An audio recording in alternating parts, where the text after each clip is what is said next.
Welcome, ladies and gentlemen, to the latest and greatest video of complete and utter bollocks by Nibiru, Planet X, Scott Cohn, and Claudia Albers, the comedy duo of the century. Just brace yourself for the boring bits. There is a nice animation to watch, but other than that, just laugh yourself silly at the rank stupidity. But ladies and gentlemen, we wanted to bring you a special report that Dr. Albers wrote yesterday, and over the course of the last couple of days, I've actually stumbled onto some pretty critical information that is dealing with the pole shift, or the shifting or the wobbling of our planet. Oh my God, not Earth tilt again, for God's sake. The fact of the matter is, folks, the information and the evidence that I uncovered over the course of the last couple of days in the research that Dr. Albers has completed is probably going to blow your freaking mind.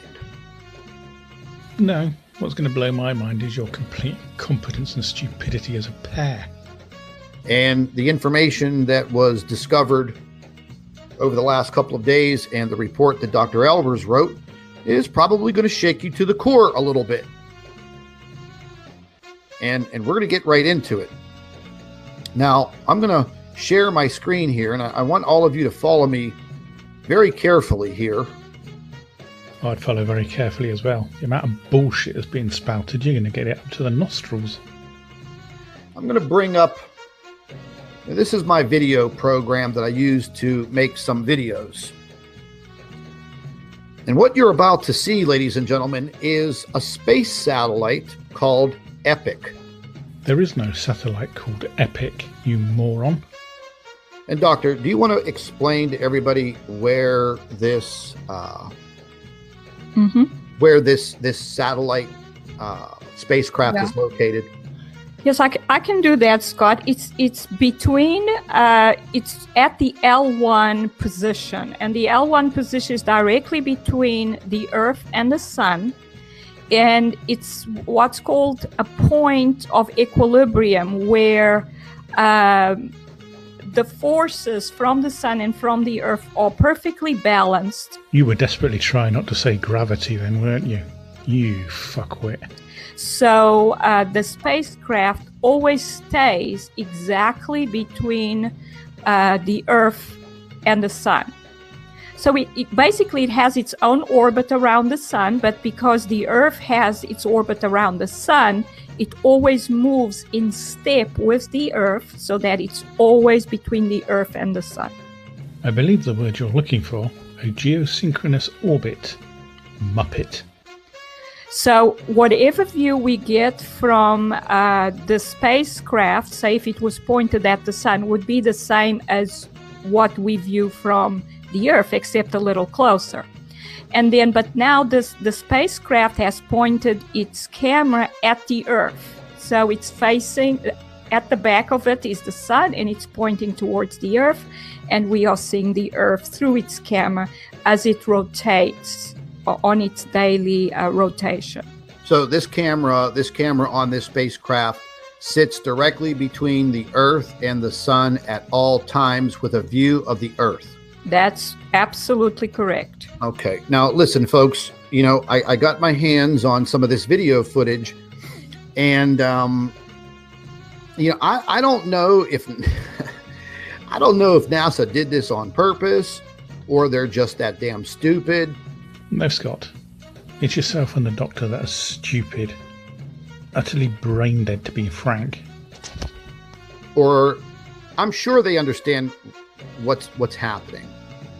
So I'm going to play this video. I had to slow it down because in the NASA version, they had it going so fast that the Earth just looked like a spinning blue and white ball, and you really couldn't tell or see any detail.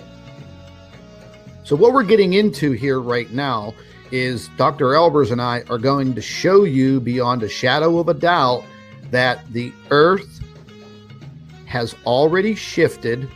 It is shifting very, very badly. No, it isn't, Scott.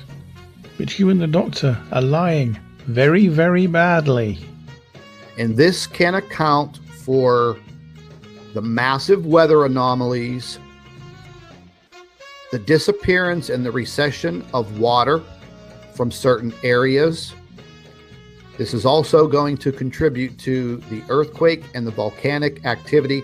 But ladies and gentlemen, what I'm trying to tell you is this is a very serious situation, because what you're going to see is going to freak you out.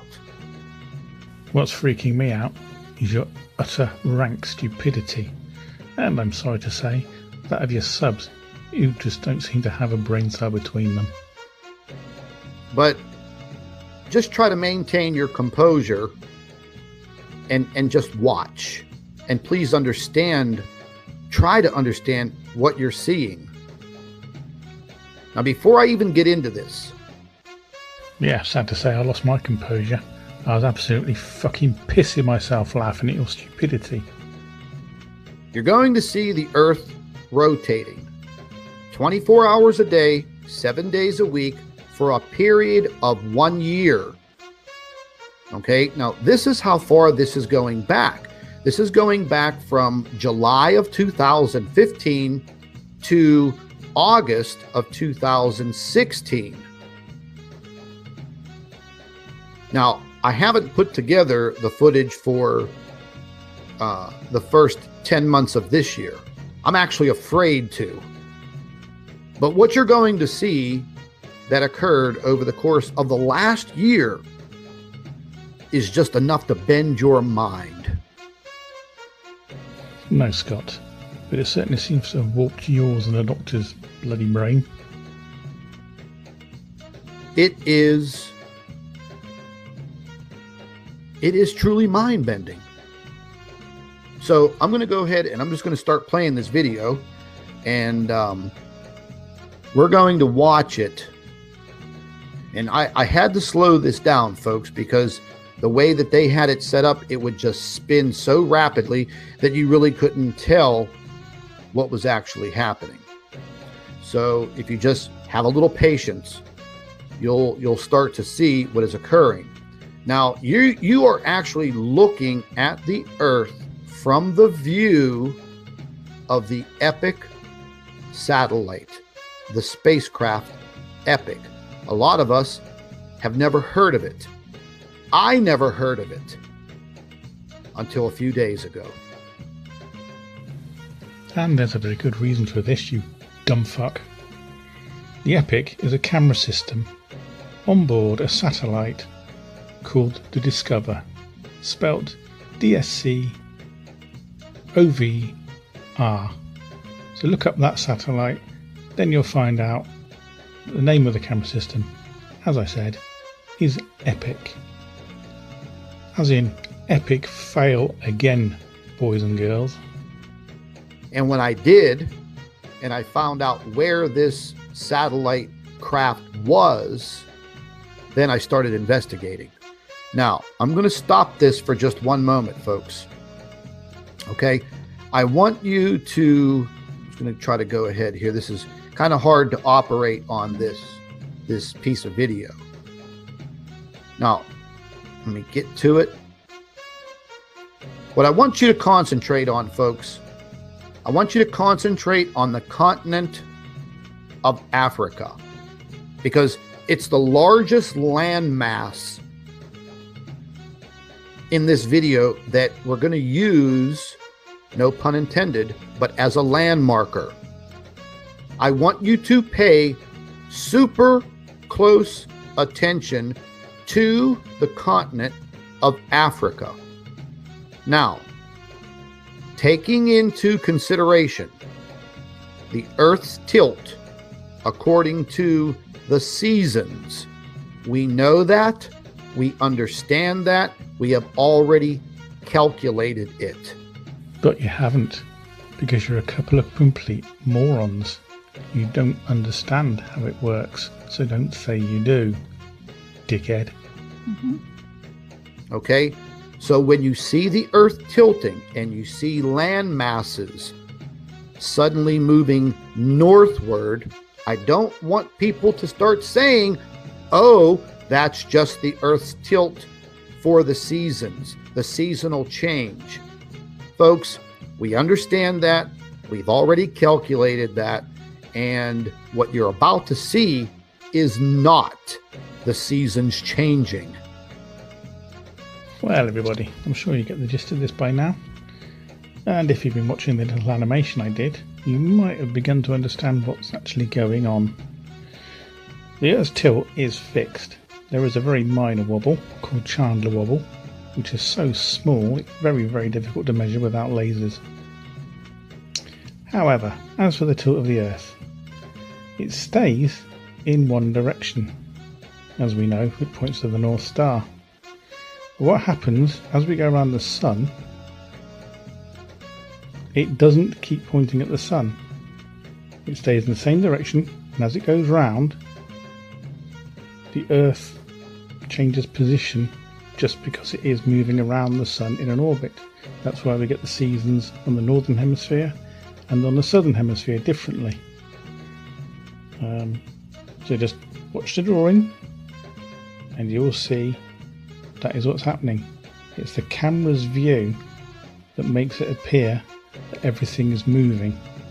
When it's not, it's just the angle of view to the tilt that's changing. So the Earth isn't tilting anywhere, perfectly stable. It's just the view from the camera and the way that the tilt changes in relation to the camera. That is all.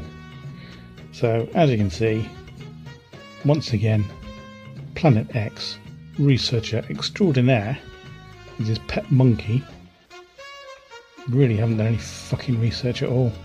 Again.